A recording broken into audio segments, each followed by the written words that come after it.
Are you ready for another rambling, awkward book review?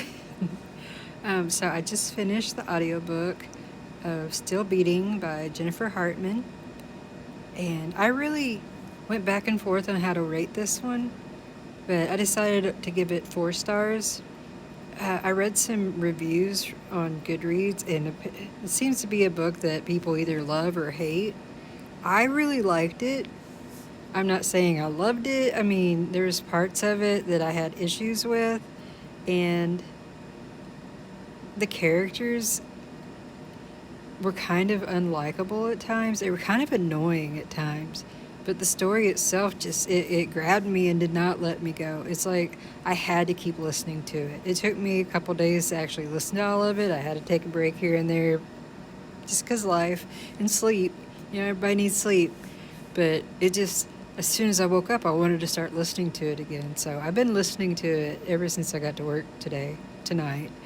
And it's like riveting somehow. It's dark. It's not quite, it's dark in a different way than some of the dark romances I've read have been. I don't know. I'm assuming this is considered a dark romance because it's so dark and there is romance.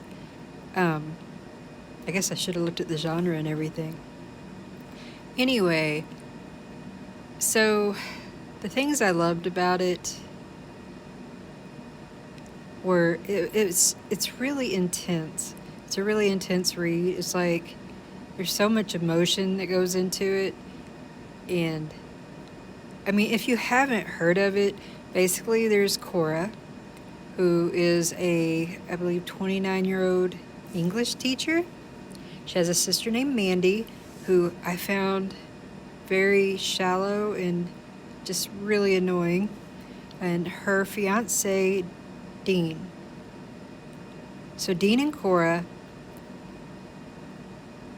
for the last 15 years, have just sniped at each other. I mean, like, Dean would play horrible pranks on her, and then she, in turn, would play horrible pranks on him. She always swore up and down they just hated each other, and the sister always wanted them to get along. And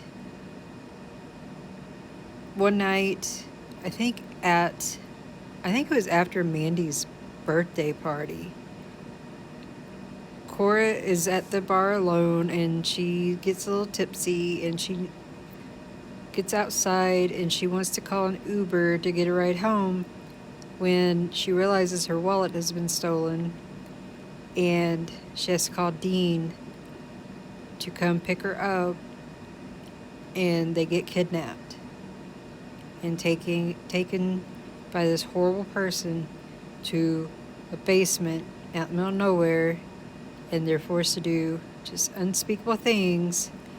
And trying not to give away too much if you haven't heard of this book, haven't read it. And they manage to survive and escape. And then a lot of the book is them dealing with the after effects of this event, of this horrible thing that happened to them. And the people around them, I swear, just do not understand and don't even take in consideration of how they must feel after this horrible thing happened to them. I was so irritated with all the people in their lives. I mean, the parents are good people of Cora, and obviously just parents are parents. I mean, there are crappy parents in the world, but these are supportive parents. So they were probably the best characters in the book, and they're not even in there much. Oh, and she has a friend named Lily, who is one of my absolute favorite people. Like, my favorite quote from the book is, I'm sorry, that was an awkward pause. I was trying to remember exactly how, I think it's called, she said, insertion is inevitable. It's just, she cracked me up so much. She was probably one of my favorite characters, too. Side characters. She wasn't in there much either. Anyway, the things I hated about the book is I felt like, one, it just kind of drug on at times for me. But I could not put it down. I kept wanting to listen, though. And another awkward pause. like I said, trying to think of how to say stuff and not give away too much. The relationships between all the characters is just so volatile at times, and there's so much emotion going on. It's understandable. To me, it's really understandable that emotions are out of hand, out of control, that there's depression and anger and resentment and jealousy, and there's just all kind of things. And it makes sense to me because they went through this horrible thing and no one can understand it. They're the only ones that are going to understand what happened to them because no one else has experienced it until there is a person that has experienced it. I had forgotten I started reading this book because of another book I read. So it was funny that whenever I had that moment, I was like, oh, that's why this sounds so familiar. This is a character from another book. Oh, yeah, sometimes I'm an idiot. Anyway, like I said, long, awkward, rambling review. So yeah, I almost rated it 5-star, but there was just enough that I didn't like about the book, which mostly it was kind of drawn out and excessive at times. And so I felt like some of the things, maybe not the emotions, just some of the things just seemed kind of unbelievable. But at the same time, who knows how people would react in this situation.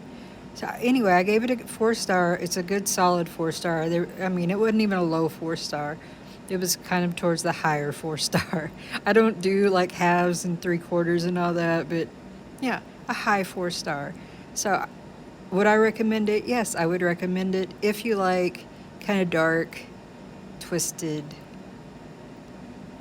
romances with just, there's triggering things in there. I won't say it here, but make sure you look up the trigger warnings for this book before you watch it. Oh my goodness, before you read it or listen to it. I enjoyed the narration. The narrators were quite emotional. They emoted really well. They made you feel like they were actually feeling these emotions. So I would recommend the audiobook, but some people don't like audiobooks. But yes, I would recommend this book if you like dark, twisted romances that with really just shitty things happening in them, where people persevere and make it through. Thank you for listening. Man, my eye just did a weird thing. Anyway, thank you for listening. Bye-bye.